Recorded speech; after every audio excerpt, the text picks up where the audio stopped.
Olá, tudo bem? A paz de Jesus Cristo, Evangelista Renato aqui. Vamos falar mais um pouquinho sobre os assuntos que interessam ao Reino de Deus, que interessam à Igreja de Cristo. E desde que eu gravei aquela sequência de vídeos sobre paracletologia, eu tenho o desejo de gravar um vídeo desse assunto que nós vamos falar agora, que é sobre os 5 ministérios da Ascensão de Cristo, ou os dons ministeriais, né? Os ministérios concedidos por Cristo à sua igreja. Os 5 ministérios concedidos por Cristo à sua igreja, né? E aí, nós vamos ler aqui em Efésios, a carta de Paulo aos Efésios, capítulo 4, do versículo 7 em diante, para entendermos o que Paulo está escrevendo à igreja dos Efésios, à igreja de Éfeso. Está escrito assim, até o versículo 11. Mas a graça que foi dada a cada um de nós, segundo a medida do dom de Deus, por isso diz, subindo ao alto, levou cativo o cativeiro. Ora, isto, ele subiu que é, senão que também antes tinha descido às partes mais baixas da terra. Aquele que desceu é também o mesmo que subiu acima de todos os céus, para cumprir todas as coisas. E ele mesmo deu uns para apóstolos, outros para profetas, outros para evangelistas, outros para pastores e outros para doutores. Então esses são os 5 ministérios, né, da Ascensão de Cristo. E Paulo, quando escreve sobre isso aos Efésios, ele escrevendo aqui sobre a morte, né, e a ressurreição de Cristo, a primeira coisa que ele demonstra aqui nesse texto é o grande poder investido em Jesus Cristo por ele ter descido às profundezas ou às profundidades e também ter a capacidade, né, o mesmo poder que ele teve de descer às profundidades, que foi um poder, ele também teve o poder de subir das partes mais baixas da terra. Paulo nada mais está falando aqui do poder de Jesus, que foi investido em Jesus Cristo pelo Pai, de morrer, ser sepultado e ter sido ressuscitado por Deus, ou ressuscitar dos mortos. E aí os benefícios da ressurreição de Cristo, os grandes benefícios da ressurreição de Cristo. Paulo está falando aqui de 5 desses benefícios, que são os 5 ministérios da ascensão, da ressurreição de Cristo, mas há outros benefícios dessa ressurreição, que é, por exemplo, o batismo, né, com o Espírito Santo, lá em Atos dos Apóstolos, no capítulo 2. Se Jesus Cristo não tivesse morrido e ele não tivesse ressuscitado, segundo a lei de Deus, ou segundo os planos propostos por Deus, executados por Deus, na pessoa de Jesus Cristo, não haveria também a possibilidade da sua igreja receber o batismo, o selo do Espírito Santo, que é o que capacita a igreja a fazer, a executar a grande comissão, a grande obra de evangelização. E quando se fala de grande obra de evangelização,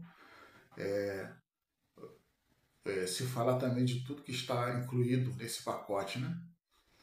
Porque a evangelização, segundo os escritos bíblicos, segundo as escrituras, ela leva consigo também os dons de curar, de fé, de operar maravilhas e por aí, e segue por aí, né? Segue por aí. Então, um dos benefícios, né? Graças a Deus, da ressurreição do nosso Jesus Cristo, o nosso Senhor, Jesus Cristo, Senhor e Salvador, são os dons que ele repartiu com a igreja através do seu Espírito Santo e através da sua multiforme graça. E hoje nós estamos aqui para falar sobre os cinco dons ministeriais, e há uma grande confusão dentro da igreja quando se fala dos cinco dons ministeriais, porque algumas pessoas se apropriaram desses dons, não sabendo o que realmente são esses dons espirituais, ou sabendo o que são esses dons espirituais e usando os dons de má fé, né? Muitas pessoas usam os dons espirituais como título, e os cinco dons espirituais descritos em Efésios, a partir do capítulo 4, principalmente a partir do capítulo 4, no versículo 7, principalmente a partir do capítulo 11, ou principalmente no versículo 11, versículo 11, não são títulos, mas são ofícios, são ministérios. Ministérios que investem de autoridade, que investe de poder, mas também que investe de grande responsabilidade quem os recebe. Bom, é a primeira coisa, né? O primeiro ponto aqui dessa nossa conversa. Então, o que são os dons ministeriais? Vou repetir. O que são os dons ministeriais? Os dons ministeriais não são títulos, mas são ministérios que investe quem os recebe de grande autoridade, de grande poder, mas também de grandes responsabilidades. Então, esses são os cinco ministérios para começar a nossa conversa. E esses cinco ministérios, eles são essenciais. Eles são essenciais para o funcionamento da igreja. Porque através desses cinco ministérios é que a igreja é edificada. Ela é edificada de maneira coletiva e também a igreja acaba sendo edificada de maneira individual. Por isso, esses ministérios, esses cinco ministérios que edificam quem os tem, quem os carrega, que por sua vez edifica quem está próximo, né? Ou quem está com quem ele compartilha dentro de uma comunidade cristã, então edifica toda a igreja, ajuda na expansão, ajuda no crescimento, ajuda no fortalecimento, ajuda a criar uma igreja saudável, um organismo saudável. Ele é um dom que investe essa pessoa de autoridade e ao mesmo tempo investe essa pessoa de responsabilidades. Tá, irmãos? Então, são ministérios que são distribuídos individualmente, cada um recebe um ministério ou mais. Há pessoas que são mestres, há pessoas que são pastores, há pessoas que são evangelistas, há pessoas que são profetas, tudo ao mesmo tempo. Há pessoas que recebem só o ministério de profeta, outros recebem o ministério de mestre, outros recebem o ministério de pastor, outros recebem o ministério de evangelista. Você reparou que eu não falei ministério de apóstolo, né? Mas Deus dá esses ministérios, ou distribui ou reparte esses ministérios com a igreja local, segundo a necessidade daquela igreja. Se aquela igreja tem a necessidade de aprendizado, Deus reparte o ministério de mestre. Se aquela igreja tem a necessidade de ser exortada, e ser exortada não é ser espancada, não é ser esculachada, tá, irmãos? Não confunda exortação com isso. Ser exortado não é ser bagunçado de cima do púlpito, não é nada disso, né? A palavra exortar, traduzida literalmente para o português, quer dizer trazer para perto, buscar quem está longe. Isso é exortar. Né? Quando você vê alguém que está saindo do caminho amorosamente, misericordiosamente, né? Amavelmente, você vai trazer aquela pessoa de volta para o caminho, mas com firmeza. Isso é exortar. É um dos ministérios, é uma das funções do ministério do mestre, que tem o ministério de ensinar. E quando eu falo no ministério de ensinar, eu sempre digo para os irmãos que ensinar é uma obrigação de todo obreiro, todo crente tem a obrigação de saber o suficiente para ensinar. Todo obreiro, principalmente obreiro, todo crente tem essa obrigação, mas principalmente obreiro. Porém, o mestre, ele consegue buscar em Deus, no Espírito Santo, ele recebe em Deus, Espírito Santo, a condição, digamos, né? A condição de ter revelações maiores. Ele traz aquela palavra mais preparada, aquela palavra mais aprofundada, aquela palavra mais, como é que eu vou dizer, que tem um alcance maior nos corações, que desperta mais a igreja, principalmente para o próprio aprendizado da palavra. Por exemplo, estou dando um exemplo. Então, cada um vai receber o dom ministerial, o ministério, segundo a graça de Cristo e segundo a necessidade daquela igreja ser edificada. Em que área aquela igreja precisa ser edificada? De que maneira aquela igreja precisa ser edificada? Qual é o primeiro ministério da lista? Qual é o primeiro ministério da lista? Mais uma vez lembrando que a intenção de Cristo em repartir esses ministérios é única e exclusivamente a edificação coletiva da igreja e o crescimento individual de cada crente dessa comunidade cristã. Tá? É exclusivamente para isso que são dados esses ministérios. Não é para o camarada fazer uso desse ministério para enriquecer. Às vezes o cara nem tem, tá, irmãos? Vamos lá, vou falar desse assunto aqui, mas às vezes o camarada não tem nem chamado para nenhum desses 5 ministérios. Não tem nenhum deles. Mas o camarada se auto-intitula. Ou é intitulado por alguém erroneamente como mestre, como pastor, como evangelista, como apóstolo hoje. Esse século, esse tempo, é o tempo dos apóstolos. Ele é intitulado como profeta, ou se auto-intitula profeta, mas às vezes não tem nenhum ministério. É uma enganação, né? É uma enganação. Isso aí nós temos que falar também. Mas quando se tem um ministério, quando se carrega consigo esse ministério, que é repartido a cada um segundo a graça de Cristo,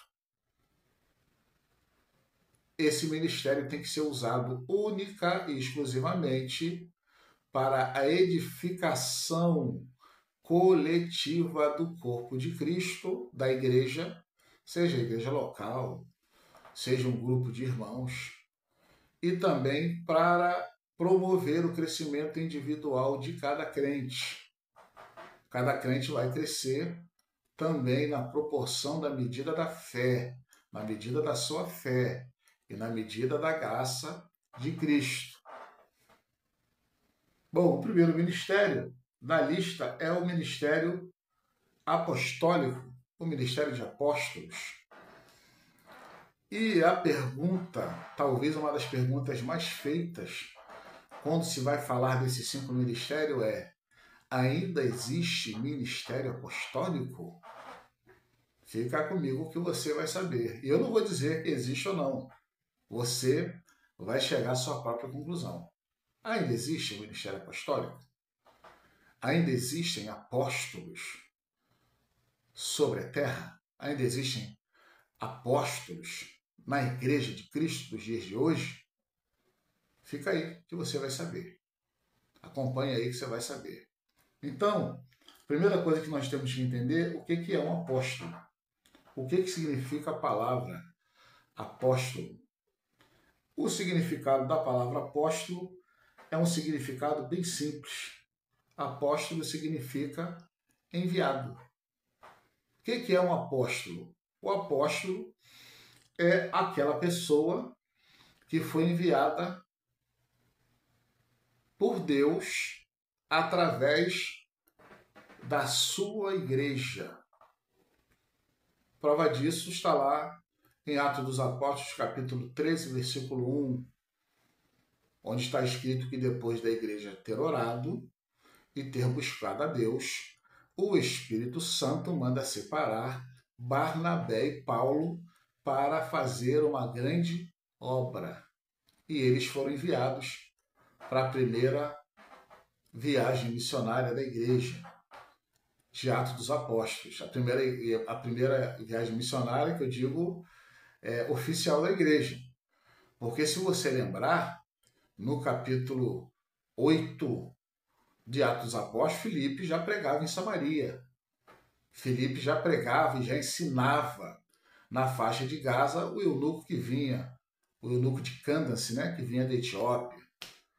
Então, a primeira viagem oficial, vamos dizer assim, da igreja, que foi uma determinação do Espírito Santo, foi feita pelos apóstolos, foram feitas, eu considero um apóstolo.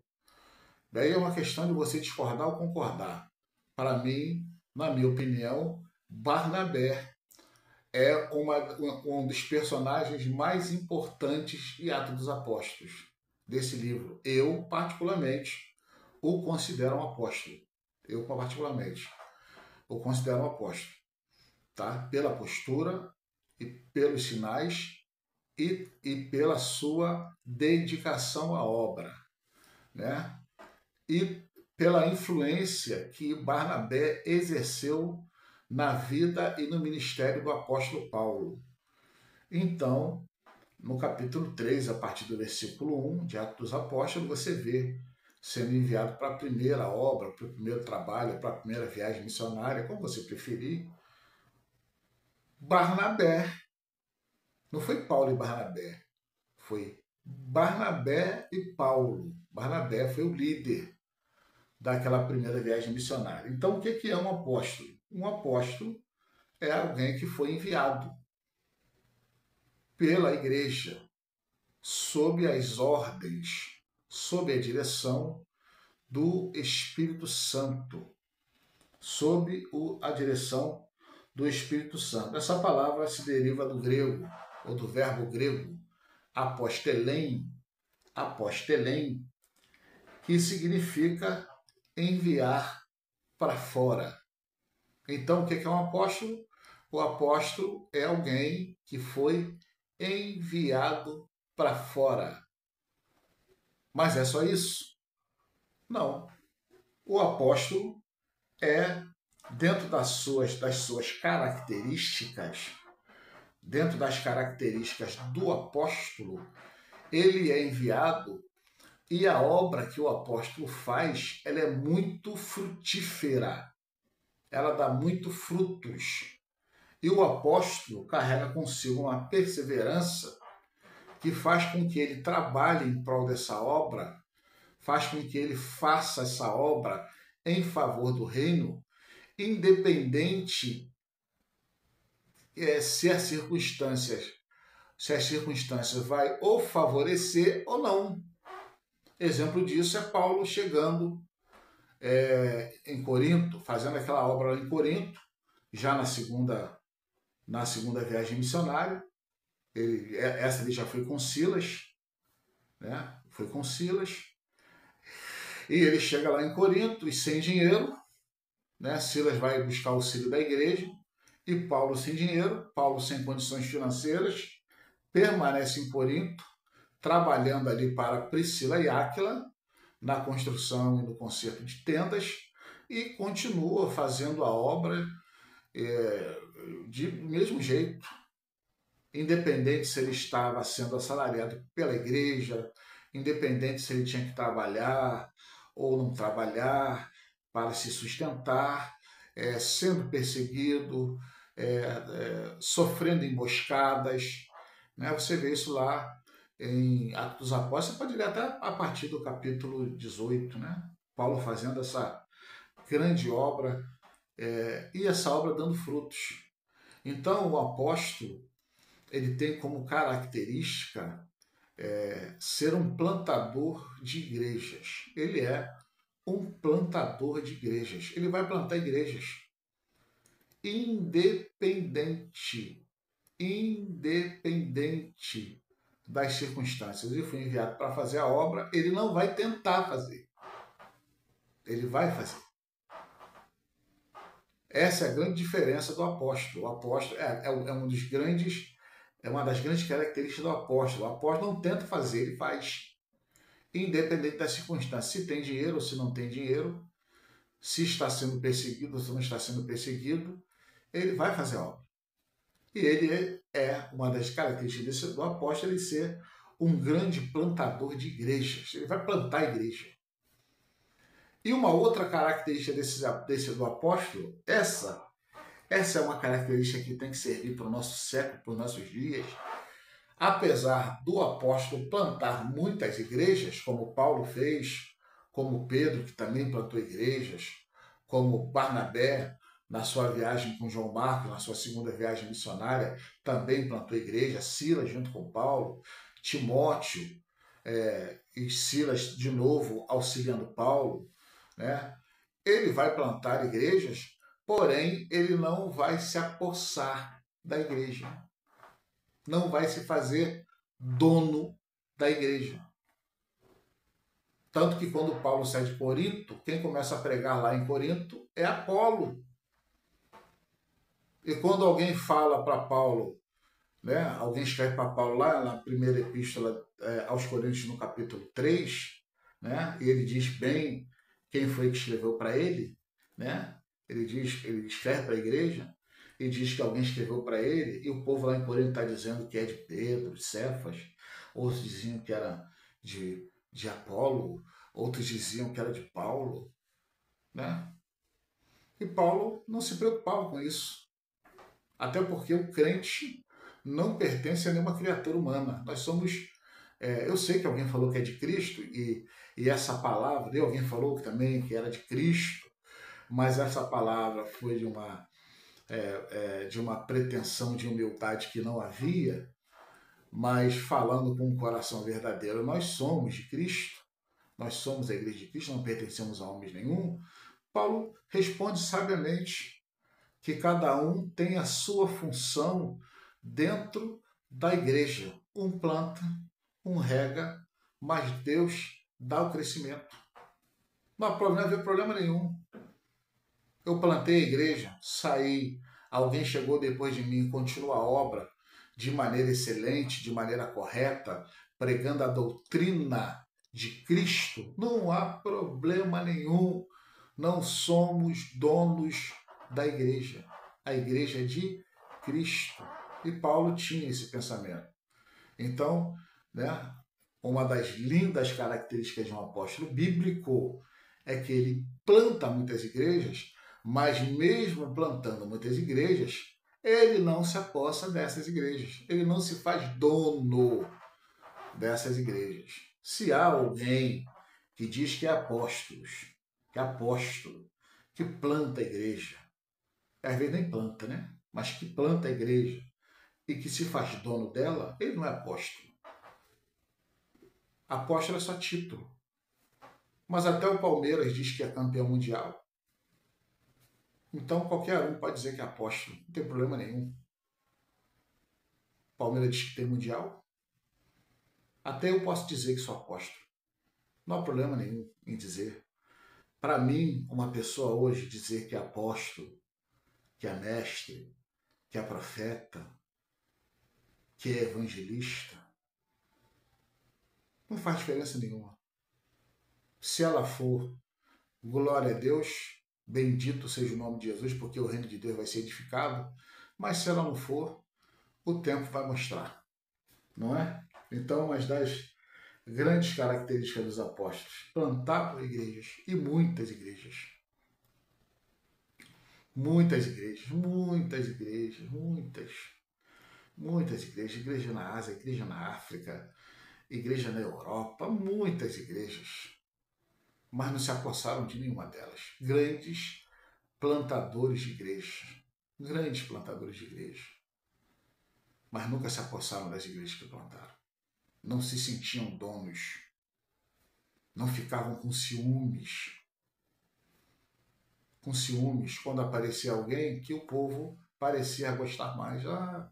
Paulo estava aqui, mas agora Paulo foi para Éfeso e está aqui Apolo. Apolo tem um dinamismo para pregar e Paulo não se sentia enciumado. O importante é que a obra seja feita, seja executada de maneira correta. Então, as primeiras características de apóstolos são enviados.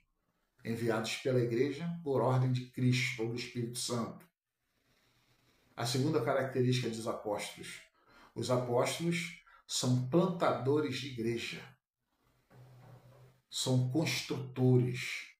Levantam a igreja. E Paulo diz que o grande alicerce da igreja, lá em 1 Coríntios capítulo 3, ele diz que o grande alicerce da igreja não é ele, não é Pedro, não é Apolo. O grande alicerce da igreja é Cristo.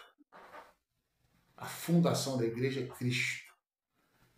A palavra do apóstolo é pregada sob a fundamentação que é Cristo. Uma outra característica do apóstolo: a sua palavra é pregada e a fundamentação dessa palavra, desse princípio doutrinário, é Cristo. É Cristo. É Cristo. Então, não se apossam da igreja, não se fazem donos da igreja, não tem esse negócio de ciúminho, porque a igreja gostava. Besteira. Pura besteira. Isso aí não traz nenhum tipo de benefício para o reino de Deus. Pura besteira. Esses ciúminhos, essas invejinhas, essas picuinhas não trazem nenhum tipo de benefício para o reino de Deus. Outra característica dos apóstolos, não vou dizer todas, mas são muitas características, mas por aí você já pode ter uma noção de que se há ou não apóstolo no século XX. Eu acho que dá para você perceber, né? Uma outra característica dos apóstolos é que os apóstolos da igreja primitiva, né, vou dizer os 12, eu incluo Barnabé na minha pequena sabedoria, né, meu pequeno conhecimento bíblico, incluo Barnabé como um dos apóstolos, tá? Uma das outras grandes características dos apóstolos é que eles eram taumaturgos. O que é um taumaturgo? Você vai me perguntar. Um taumaturgo é uma palavra no latim que traduzido para o português de maneira literal significa operadores de milagres e maravilhas. Então, o que acompanhava o ministério do apóstolo, além de ele ter sucesso em plantar igrejas, além de ele ser desprendido de ser dono da igreja, não se prendia a isso. Ele visava sempre o bem maior da igreja, não os seus interesses pessoais. Os apóstolos da igreja primitiva, tá? Além disso, eles eram taumaturgos, eles eram operadores de milagres, né? Se você for ler Atos dos Apóstolos, você vai ver Pedro era operador. Talvez Pedro, de todos os apóstolos, Paulo tinha uma sabedoria muito grande né? Paulo falava 5 idiomas, eu já falei aqui no estudo sobre o 1 Coríntios capítulo 14, Paulo falava 5 idiomas que eu sei. Ele falava hebraico, falava aramaico, falava grego, falava latim, falava copta, que é o idioma do Egito, egípcio, né? Daquela parte ali da África, né? Do egípcio, talvez de Cartago. No mínimo 5 idiomas. Então Paulo era muito bom com palavras, era um grande mestre. Paulo foi um grande mestre, mas ele não deixava de operar milagres. Não deixava de operar milagres, né? Você vê lá no capítulo 16, Paulo e Silas na prisão, eles orando e um grande terremoto acontecendo e abrindo as celas da prisão. Só um exemplo. Tem vários na Bíblia, você pode ver lá, acompanha aí. Atos dos Apóstolos, você vê ele sentado na beira da fogueira, lá na ilha de Malta, e uma serpente vem, pica ele. Ele pega a serpente, lança no fogo, todo mundo esperando que ele inchasse e morresse, e ele permanece vivo. Então, Paulo, além de ser um grande mestre, ele é também operador de maravilhas, operador de milagres. Paulo ressuscita eúticos. E uma das características dos apóstolos da igreja primitiva. Então você vai tirando eles ali pelos de hoje aqui. E você vai saber se os apóstolos do século XX realmente são apóstolos ou só se auto-intitulam, ou se são intitulados para alguém. Não é? Você vê Pedro curando Dorcas, você vê Pedro curando Enéas, você vê Pedro junto com João curando o paralítico na porta formosa do templo. João estava lá juntinho. Você vê Pedro, passando e a sua sombra curava. Você vê Pedro, por exemplo.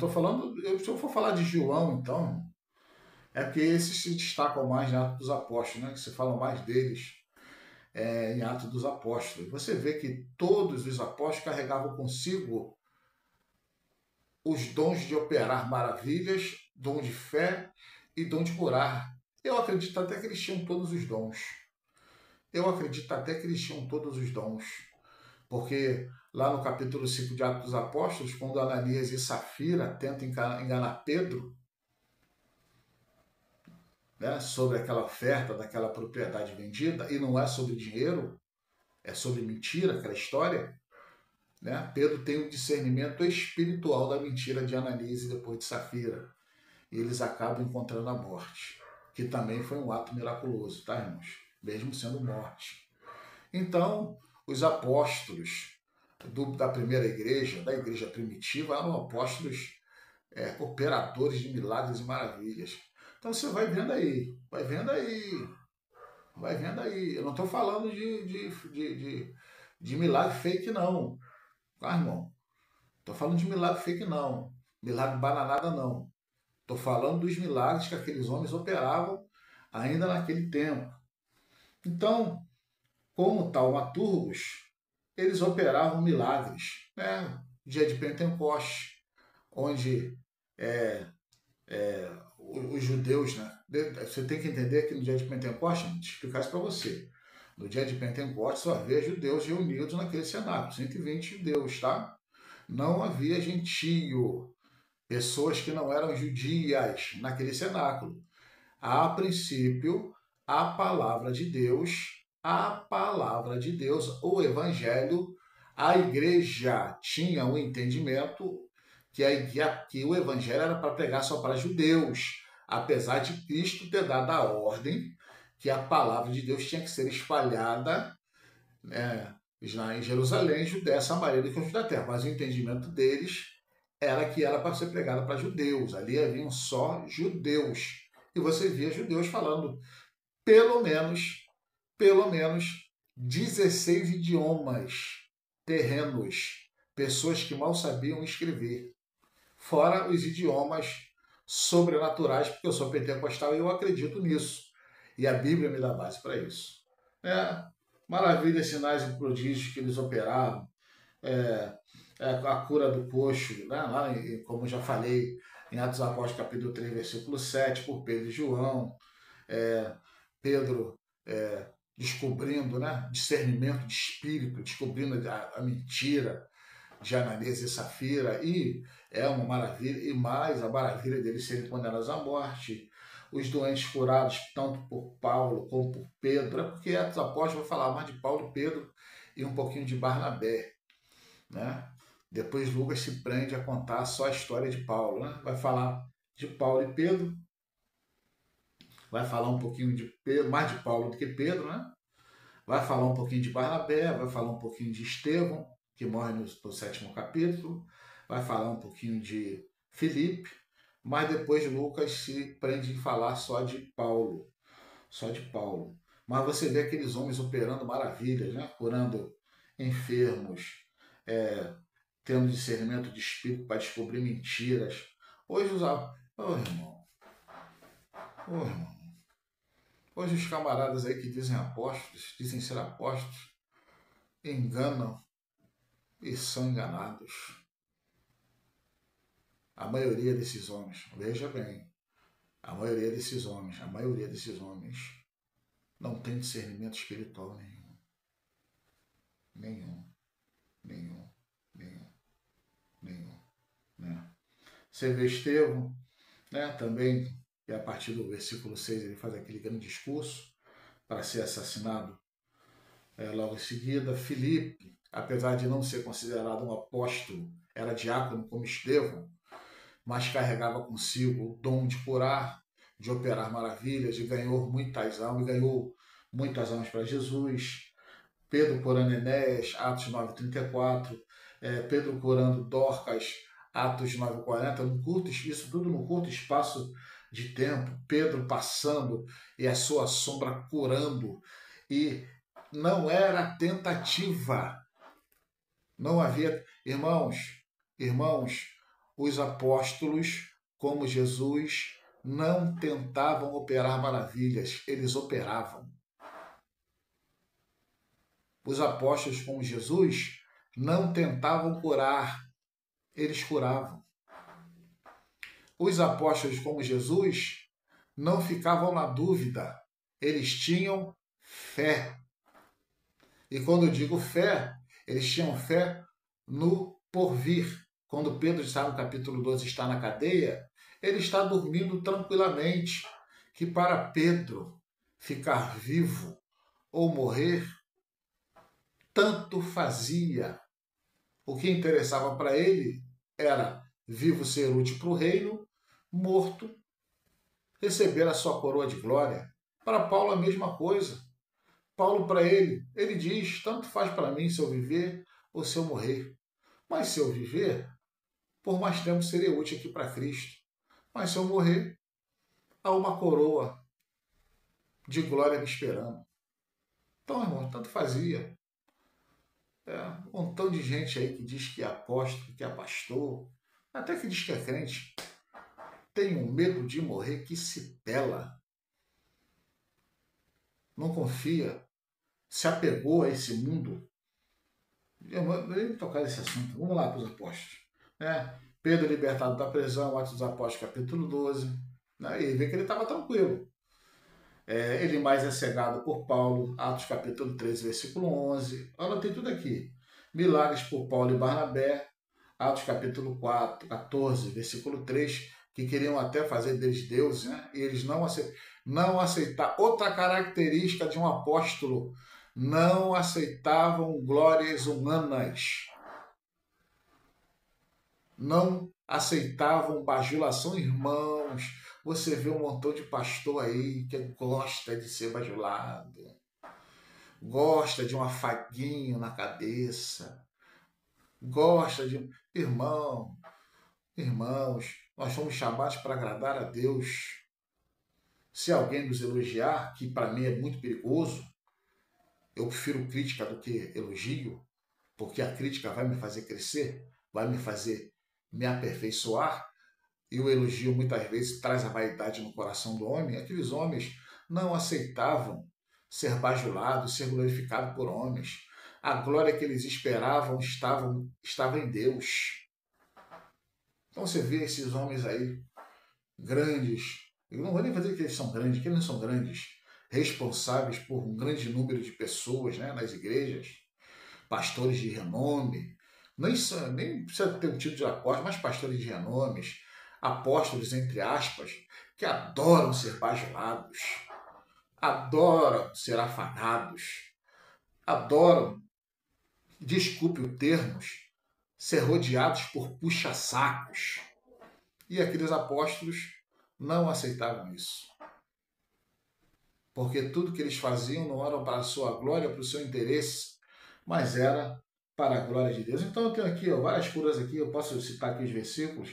Atos 16, 18, espírito imundo expulso lá em Éfeso, né? O que causou a prisão de Paulo e Silas, o terremoto que causou a libertação de Paulo e Silas, Atos 16, 25, milagres extraordinários, expulsões de demônios, Atos 19, 11 e 12, irmãos, várias maravilhas. São as características dos apóstolos bíblicos. As características dos apóstolos bíblicos. Os apóstolos são as testemunhas, as primeiras testemunhas de Cristo. E quando se fala de testemunha, não se fala só de testemunhar a palavra ou pregar a palavra. Eles também foram os primeiros mártires. Eles, depois de Cristo, foram os primeiros a dar a vida, a morrer, literalmente morrer pelo Evangelho. O único que permaneceu vivo, porque Cristo tinha um propósito com ele, foi João. Todos os outros foram martirizados e entregaram as suas vidas com prazer em prol do reino. Mas uma característica do apóstolo. Você conhece alguém assim? Você conhece alguém assim? Você conhece alguém assim? Hã? Outra característica dos apóstolos, vou lá rapidinho. Exemplos ao apacentar. 1 Pedro 5, do 1 ao 3. Exemplo. Pedro escrevendo aos presbíteros, ele diz: e eu que sou presbítero como vocês. Ele se dá como exemplo. Siga o meu exemplo. Paulo, no capítulo 11, primeira carta aos Coríntios, ele diz: sedes meus imitadores, assim como eu sou de Cristo. Eram exemplos. Eram exemplos. Hoje, claro que muitos pastores escapam, muitos pastores são homens de Deus, muitos pastores são sérios, são íntegros, mas uma grande maioria são verdadeiros trastes. Não são exemplo para ninguém, nem para sua casa. Verdadeiros trastes. Mas aqueles homens eram exemplos. Eram exemplos para os presbíteros, eram exemplos para a igreja, eram exemplos para aqueles que estavam imediatamente sob a sua responsabilidade, né? Os presbíteros, como Pedro escreve lá no capítulo 5 da sua primeira carta, e era um exemplo para a igreja, como Paulo escreve na sua primeira carta aos Coríntios, no capítulo 11. Me imitem. Me imitem. Participante das aflições de Cristo. Aí está lá em 1 de Pedro, capítulo 4, versículo 13 ao 16, Apocalipse 1, 9. Tem muita gente que está querendo glória, mas não quer participar da aflição. Aqueles apóstolos participaram das aflições de Cristo. Não participaram no primeiro momento, porque Deus tinha um propósito com aqueles homens, aqueles 12, aqueles 11, né? Judas já havia morrido, e depois veio Paulo, e eu acredito que depois veio Barnabé, e Deus tinha um propósito com aqueles homens, mas sofreram as aflições de Cristo posteriormente. Foram mortos, entregaram a sua vida pelo Evangelho, pelo o reino, morreram pelo reino. Então são exemplos. Primeiro, eu participo das aflições, para depois eu participar da glória. Isso é exemplo de apostolado. Tá? Segundo Paulo, o apostolado é uma escolha da presciência de Deus. Deus escolhe um apóstolo, segundo ele, porque ele diz que Deus o escolheu para ser apóstolo desde o ventre da sua mãe. Está lá em Gálatas, capítulo 1, versículo 15 ao 17. Então, é uma escolha da presciência de Deus. Mais uma característica de um apóstolo. Outra característica de um apóstolo: não se cansam de ensinar as verdades das Escrituras.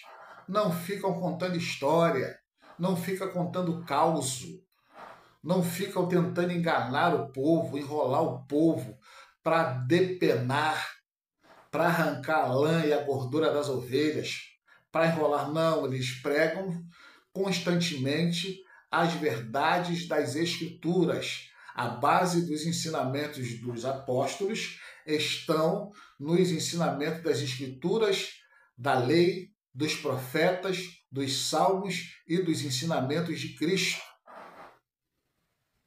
Se você conhece alguém assim, esse até pode ser chamado de apóstolo. Tá, irmãos? Reconhece que Cristo proporciona o crescimento. Já falei sobre isso. 1 Coríntios 3, 4, primeira carta aos Coríntios 3, 4 ao 6. 3, versículo 4 ao 6. Diante da divergência da igreja, agem com sabedoria e imparcialidade. Irmãos, não, os apóstolos não tinham queridinhos. Eles tinham pessoas que eram mais próximas, que o ajudavam no seu ministério, como Paulo tinha Timóteo, como tinha Silvano, mas na igreja todos eram tratados com a mesma justiça, com a mesma igualdade. Esses eram os apóstolos. Não tinham imparcialidade. Você vê isso em Atos dos Apóstolos, capítulo 6, do 2 ao 6, onde surge o ministério dos diáconos, talvez uma das melhores ideias da Igreja de Cristo, que é o ministério diaconal. Fui o diácono, tive muito prazer em ser.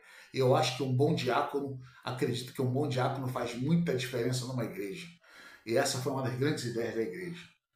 Vida constante de oração, Atos 3:1, Atos 13:1, Atos 16:25, Atos 1:14.